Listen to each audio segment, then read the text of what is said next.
Now we're going to talk a little bit about testing a hypothesis. You can test and evaluate your hypotheses in several different ways. You can do this through user interviews, where you go and talk to your users. Walk them through your thinking and get their thoughts and feedback. This works best when you have a prototype that you can show to users and ask them to evaluate.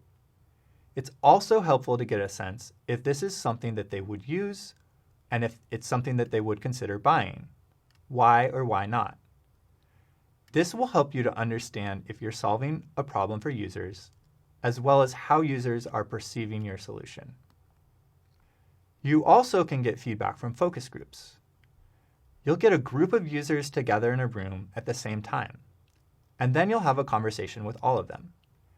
It's a little bit different than one-on-one interviews because participants in a focus group will interact with each other, and they'll build on top of each other's ideas or disagree and provide alternative views. One thing to watch out for here, though, is group thinking. This is where there's only one opinion that surfaces within the group. You can also run surveys for some of the higher-level questions you might have.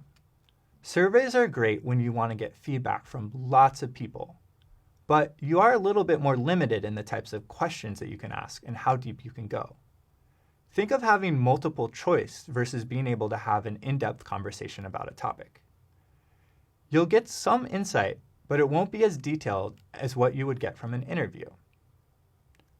For all three of these options, it'll be super helpful to work with a researcher who can help you to set this up and structure it in a way that will minimize bias. You can also put your hypotheses into a design sprint. This will help to stress test the way the problem is framed and further define a solution. The last phase of the design sprint is validate, where you'll put concepts in front of real users and get their feedback. We'll talk more about what exactly happens in a design sprint in the next course. As you're going through this process, if you find that you're not addressing a customer need, or your solution isn't providing value, or your product isn't differentiated enough, or there's no willingness to pay, stop. It's not worth pursuing this. You don't have product market fit.